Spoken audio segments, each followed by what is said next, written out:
Barbell deadlifts, barbell squats, overhead press, lat pull down, chest press. And when you're ready to stop, repeat. That's how we climb Olympia. When you push that extra rep, when you pull another set, when you lift that one last rep, you will climb the mountain and no one will forget. Bring on the build with the NASM Physique and Bodybuilding Coach Program. You're listening to the NASM-CPT Podcast with Richey, winner of the Share Care Emmy Award for Social Storytelling and the official podcast of the National Academy of Sports Medicine. Hey, y'all, and welcome to the NASM-CPT Podcast. My name is Richey, and I got a question for you. Have you ever wondered what it's like to make a living as a personal trainer? I know a lot of personal trainers who are still asking that question, but I also know a lot who have been incredibly successful throughout the years. Well, that question is a question that Matt C. had when he sent me an email. He says, "Hi, Dr. Richey." And then he stated that he's ready to start doing virtual training with me on the Edge app so that he can learn how to structure programs with his virtual and distance clients. He also shouted out the Optima session I did on especially sedentary behaviors, and then bought Daniel Lieberman's book Exercise, to which I suggested. But then he says, lastly, I have a suggestion for the CPT podcast addressing how full-time trainers make a living. Is there some market research and some data that you could discuss on the demand for personal training, the various roles that these trainers perform, and that how most see success, and maybe a future outlook for personal training careers? Well, Matt C., I got you, man. Thank you. That's actually a really great topic, and one that as soon as I read the email, I was like, that's the next show I do. So here it is, Matt, and here it is to everyone else listening to the NASM CPT podcast. First, I want to let you know I'm pulling some statistics right now from the Bureau of Labor Statistics for fitness trainer or instructor. So they don't differentiate whether or not you are a personal trainer or you are a group instructor. It just all gets bundled into one bundle. So let's just start there. And as a fitness instructor or trainer, this is what you're looking at. The median annual wage of $40,700. All right. So if you took that over 52 weeks of working, 40 hours a week, that would be $19.57 per hour. But clearly, that is not how the numbers are actually going to work out. Nobody's working, at least I hope not, the full 52 weeks, and certainly not 40 hours a week for 52 weeks. So we're still looking at $40,000, but that price per hour is slightly higher. And we look at this and we say median annual wage for, and this is the year 2021. So currently, right now, it is November 1st. I'm recording this in 2022. These are the numbers for 2021. Now, mean is adding every number up and dividing it by the total number of contributors, right? So however many numbers you put in there, you divide it by that. It's how you got your averages in school. Mode is the number that appears the most, but the median annual wage is the number in the middle. You list all the salaries out, and the number in the middle of all the salaries is the median. So it's not a mean average, but the median. So if you took everybody out, the one in the center, that's the price that you're making. So some people make more than that. Some people make less than that. Some people are part-time. And you have a lot of part-time people that are working in the fitness industry, so that makes sense. And you have a lot of people that are working full-time and are pushing harder and making more money than that. Well, how can we look at this? Well, we continue to look and say the numbers of CPT jobs or fitness industry jobs in 2021 were 306,400. So just above 300,000 fitness professionals, and the job outlook is expected to increase 19% over the next 10 years, which is much faster. It is a much faster rate than the average. In fact, the average total economic job growth across all industries is usually projected to be 1%, but over the next 10 years, the Bureau of Labor Statistics is saying that that might only be 0.5%. So for a 19% job growth in this industry, it's huge. Now, here's something else that I thought was pretty impressive. Now, you're going to look at an average of 65,000 job openings per year over the next 10 years. 65,000 job openings. So if you want to be a personal trainer, chances are, all right, there are 50 states, there are hundreds of cities, but there are 65,000 job openings. Well, I will say it's not just because there are a bunch of extra fitness jobs out there. According to Club Industry, the annual, and Club Industry is a company within a business within the fitness industry. It's a great resource. They said the annual trainer attrition or turnover rate is about 80% annually. That's crazy. You hire 10 trainers, by the end of the year, only 2 are left. That's not great.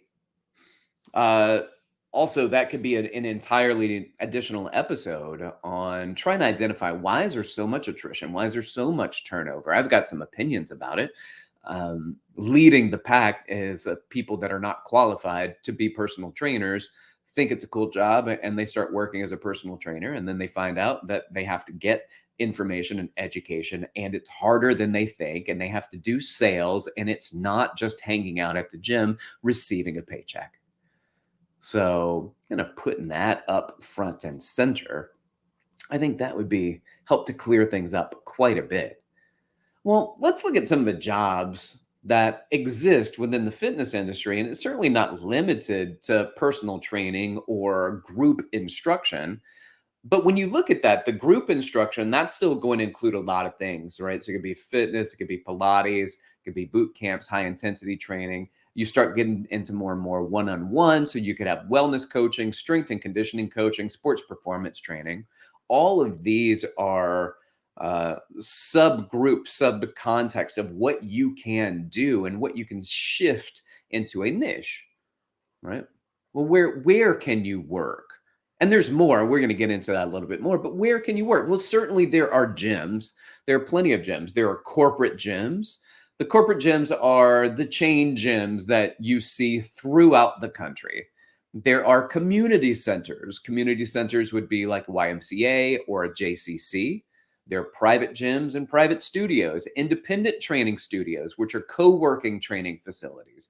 There are corporate wellness programs and companies out there that do corporate wellness really well, like American Leisure, The Right Fit, FitLore, Exos. These are corporate wellness programs that maybe you want to be a part of, and you can go into the corporate environment and set up at a bank and do a wellness program there. Well, throughout the last couple of years, for sure, we've seen a significant increase in online training and in the streaming apps that you could be a part of. You can also provide one-on-one virtual training. In fact, when I'm done recording this show, I'm going to go and grab a coffee, and I'm going to sit right back down here, and I'm going to get back on the computer, and I'm going to train someone virtually one-on-one. What you can also do is you could start selling programs. So just putting together programs for monthly programs for clients. And say, do you want to train 3 times a month? Here's my price. You want to train 3 times a week for a month, 4 times a week for a month, 2 times a week for a month. Here's the program. I write out your workout. I sell you your program. I think that works. It works for a lot of people. And it's been keeping a lot of people out of my gyms that I wish would come back because they've shifted a lot online. Good for them. But then you can also look at these niche skill sets when it comes to training. You can kind of focus your attention on a few things, right? So I know a lot of people where I grew up got into it because they wanted to be bodybuilders, recreational bodybuilders, professional. I mean, the dream is probably to be a professional bodybuilder. right? So there's bodybuilding and physique training and prep. There's powerlifting. Do you want to get better at Olympic lifting? Kettlebells, marathon training. You want to train people. The New York City Marathon is next weekend. And in 2022, so the first weekend in November is when that marathon's going on. There are a lot of people that I know that are running the marathon. There are a handful of people I know that train people to run those marathons. That's a skill set. There's also, you want to work with sprinters. And so that's not strength and conditioning. That is a running skills coach that you can learn and start to niche in. Pilates, yoga, seniors, women, youth, boxing, Tai Chi, strength and conditioning, fitness has so many layers, and it's going to give you the opportunity to figure out what it is that you want to do and where you can fit in. And here's the thing, you're not limited to any one of those things. The best part of it all is that you have the option to put your toe into a lot of different puddles in order to explore where exactly you want to be. Not just what I like doing, but who are the people that I like working with. And so you might like Pilates a lot, but you find that for yourself personally, but teaching it isn't as fulfilling as doing the marathon coaching, the running coaching. That might be something, just the environment and the vibe fits better for you. Do it all. Do it all, and then your experience is going to pull you into the direction that the environment provides better for you, that you as an individual vibe best with.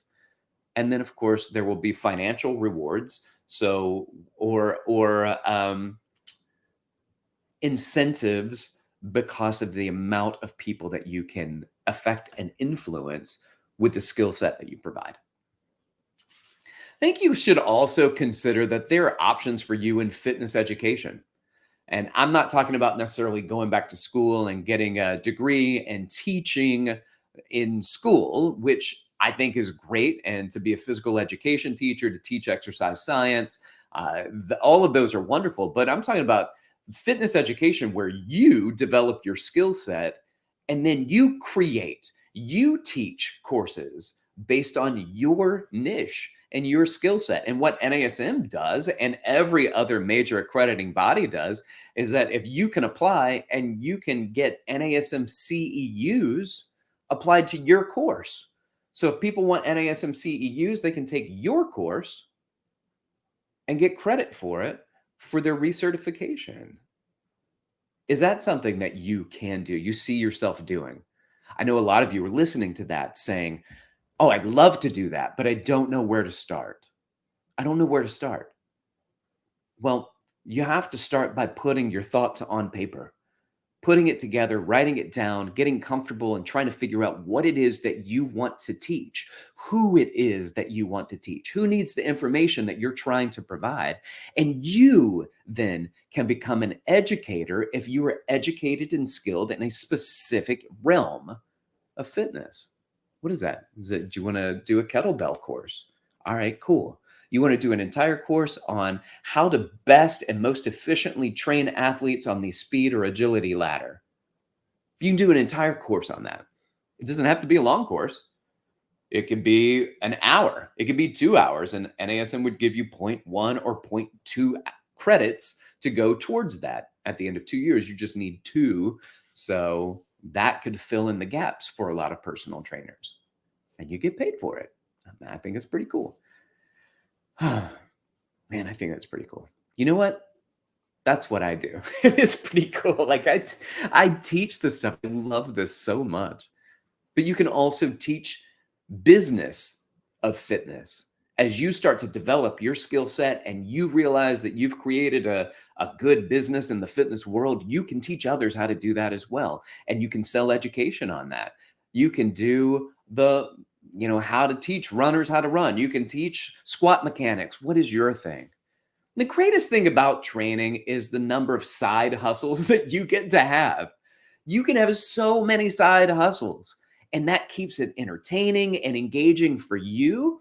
And it allows you to affect a lot of different people and maybe different types of people because of the way that you're able to do outreach. So for instance, your main hustle might be working at a corporate gym, right? You are employed by a company, but you can also train a few clients independently on the side when you're at home on the weekends. You can start selling training programs online. You can teach group training and large fitness classes. In fact, the busiest that I've ever been as a trainer was when I was also teaching group classes. I would teach total body conditioning classes, preseason conditioning classes, which were like a sports performance class. I taught kickboxing classes. And here's the thing. I had every single week that I taught classes, every week I had at least one person come up to me and say, do you also do personal training? And I would say, yep, I do. Yeah. Would you like to start training? In fact, I love training so much that I got so busy that I gave up all of my group classes once I became overwhelmed with how many classes or how many one-on-one sessions I had. With that being said, maybe you don't want to be a group instructor. I think it's super valuable and everybody listening should consider. But if not, network with the group instructors. So I taught at my peak 6 group classes a week, and I had at least one person a week come up to me. That means other group instructors also have that. And they may prefer doing group and they may not prefer training. So they refer those clients out to other people and they say, well, I don't do it, but actually I know somebody who is really great that you should work with. If you are working that relationship, you are able to be the one to receive those clients. So part of your side hustle is your networking.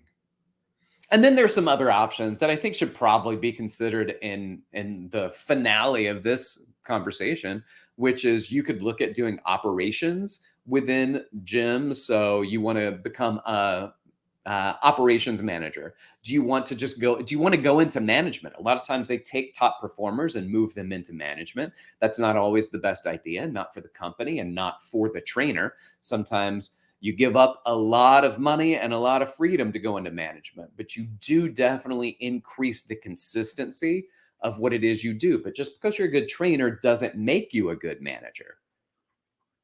I was, I was pretty good at all. But I stopped being a manager because I loved training. I went back to training. And then I moved on to the final thing that I'm going to drop here: ownership. Do you want to own a business? What kind of business do you want to own? Do you want to own a gym? Do you want to own a product line of fitness equipment? Do you want to be an educator for a fitness equipment company that shows gyms and their trainers and their populations how to use the equipment, how to do the program on it? Do you want to own something? I think we all kind of want to own something, but when you're a personal trainer, you have your own business. Gym ownership is a totally different story, and we could have a whole series of episodes on gym ownership and about how actually doing the work to see if it makes sense for you personally and financially to go into something like that. But Matt C. and everyone else, I hope that this just gave you a better idea of some of the options that are out there, some of the things that you can do as a personal trainer, some of the market research, how many training jobs are out there, like 306,000. And you're going to have 80% of those turn over. The new ones, the new hires, 80% turnover, usually within the first year. That's a lot. That's a big attrition rate, but it leaves a hole for you to take advantage. And here's the thing: as people leave and as newcomers come in, you become more and more veteran. You become the trainer that's been there the longest, and you get priority. And you have built your education, and you can start mentoring other trainers and teaching them and start working on your education chops and how to support people in your new line of business, whatever that is. Maybe it's still personal training. Maybe it's a handful of side hustles that you have, And that's the great part about training, is that you can get the side hustle. Anyway, thank you for listening. Like, subscribe, share with your fitness friends and family. Keep inspiring people to fitness. If you want to reach out to me like Matt C. did, you can do so by hitting me up on Instagram at dr.rickrichey, or you can email me at rick.richey@nasm.org. Thanks for listening. This has been the NASM CPT Podcast.